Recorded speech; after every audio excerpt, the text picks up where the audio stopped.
শুভ সকাল। কেমন আছো তোমরা সবাই? আশা করছি সবাই খুব ভালো আছো আর সুস্থ আছো।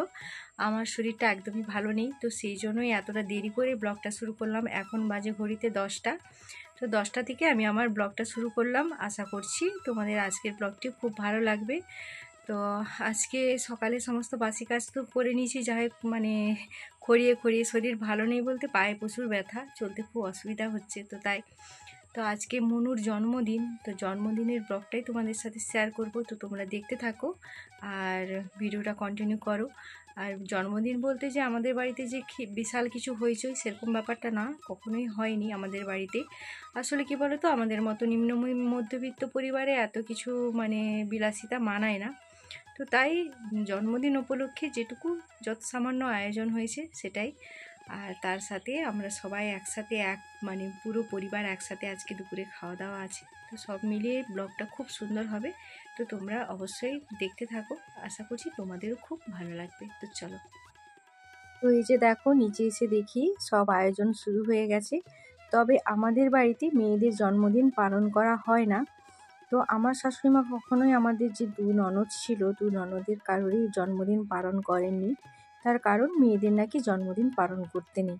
তবে এটা আমিও শুনেছি, খনার বচনে স্পষ্টভাবে লেখাই আছে যে মেয়েদের নাকি জন্মদিন পালন করতে নেই। তো যাই হোক, জন্মদিন পালন বলতে এখানে ওই জন্য মনুকে চন্দনের ফোঁটা বা মালা পরানো বা নতুন জামা কাপড় এই সমস্ত কিছুই পরানো হয়নি। জন্মদিনের মতো করে জন্মদিনটা পালন করা হচ্ছে না, শুধুমাত্র এই খাওয়া দাওয়া এইটুকুই আর কি। তো ওকে ওর মা একটু আশীর্বাদই করে দিল। তো তারপর আমি ছুটকি দুজনেই একটু করে দিয়েছিলাম। তো পরপর আর সকালের আয়োজন বলতে সেইভাবে কিছুই করা হয়নি, কারণ মনুর শরীর ভালো নয়, একটু পেটের প্রবলেম হয়ে গেছে। আসলে ওই 25শে বৈশাখের পর থেকে আমাদের বাড়িতে সবাইরই কিন্তু পেটের সমস্যা। প্রথমে তো হলো আমার, তারপরে ঠাকুমার, তারপর রিনার, তারপর নেপুর, এখন দেখছি মনুর। তো এইভাবে সবাইয়ের কিন্তু শরীরটা একটু অসুস্থ হয়ে গেছে। অসুস্থ বলতে হয়তো রোদ গরমের জন্য হতে পারে, সবাইরই একটাই সমস্যা, পেটের সমস্যা। তো যাই হোক, ওই জন্য সকালে লুচি পায়েস টায়েস কিছু, লুচি ঘুগনি কিছুই করা হয়নি, শুধুমাত্র একটু পায়েস রান্না করা হয়েছিল আর জলখাবারের একটু মিষ্টি নিয়ে চলে আসা হয়েছিল। ব্যাস এইটুকু দিয়েই আজকের ফোঁটাটা জন্মদিনটা পালন করা হয়েছে। ফোঁটা দেওয়া হয়নি, জন্মদিনটা পালন করা হয়েছে।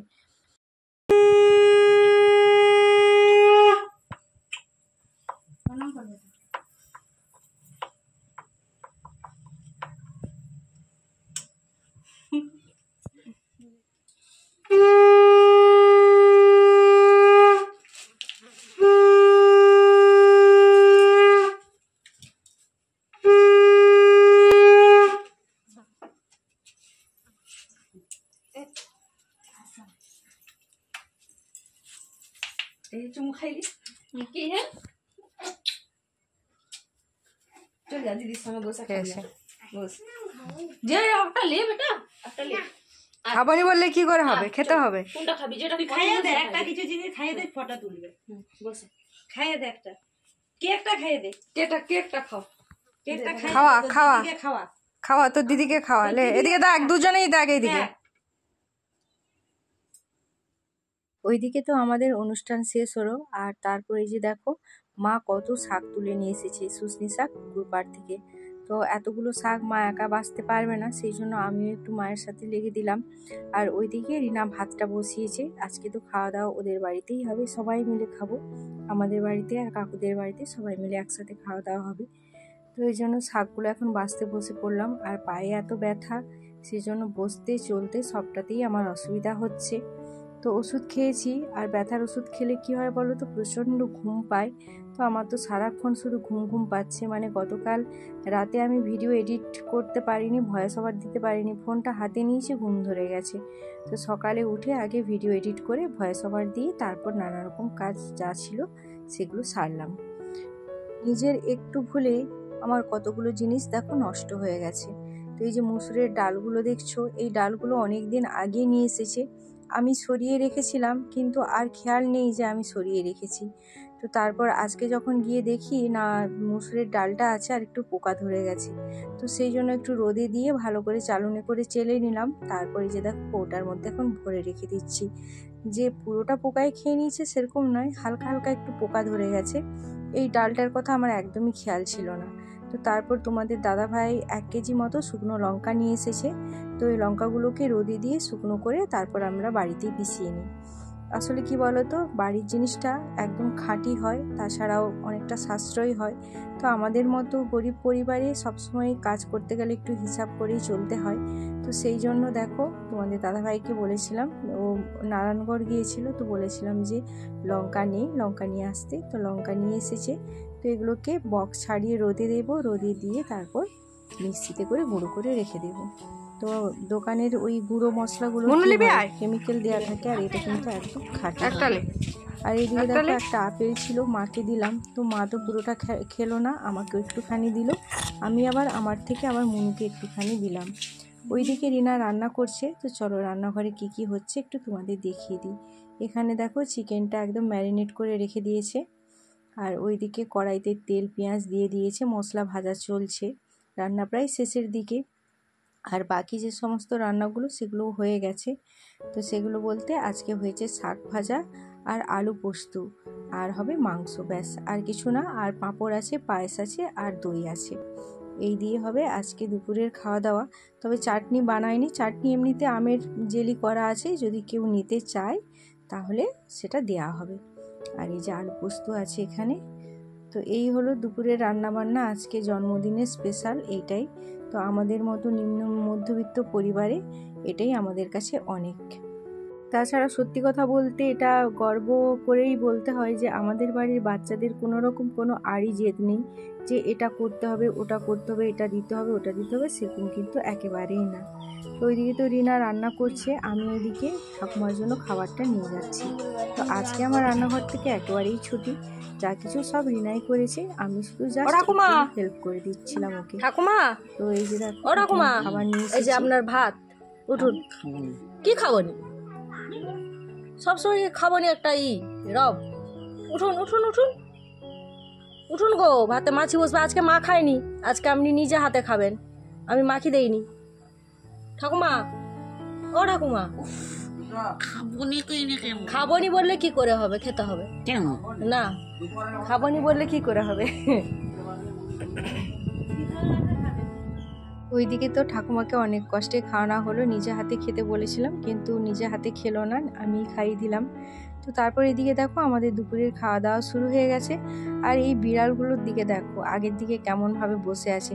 তো ওদেরকে ডাকলাম, বললাম তোরা এদিকে আয়, তোদেরকে আমি দিচ্ছি।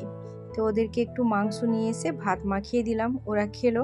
তো ওদেরকে দিয়ে তারপর আমিও বসে পড়েছিলাম।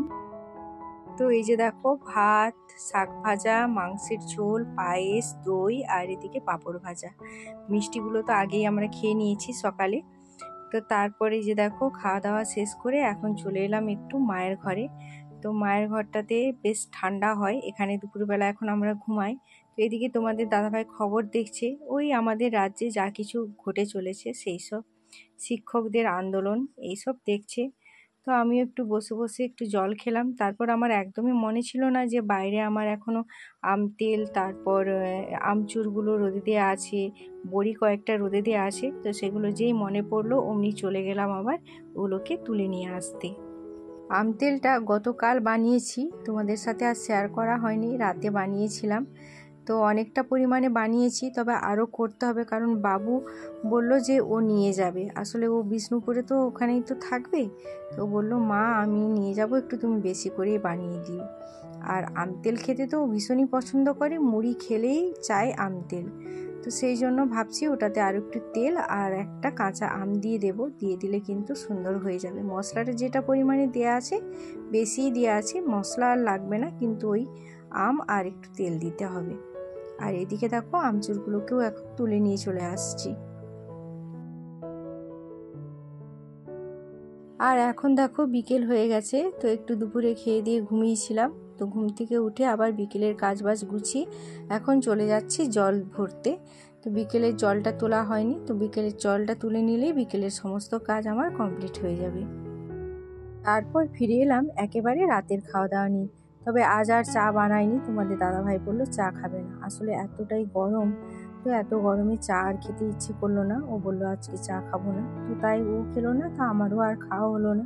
তো এখন দেখো সোহমকে পরিয়ে উঠে এখন রাতে রান্নাটা করে নিচ্ছি। রাতে করব একটু রুটি আর করব একটু আলুর দম।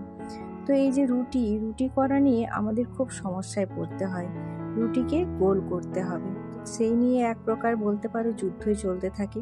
কিন্তু রুটিটা যখন আমরা ছিঁড়েই খাবো, তখন গোল করা নিয়ে এত যুদ্ধ কেন, কিসের জন্য বলো? তো এটা তো কেউ বুঝবে না, রুটি গোল না হলে বলবে এগুলো কি রুটি হয়েছে, রুটি গোল হয়নি।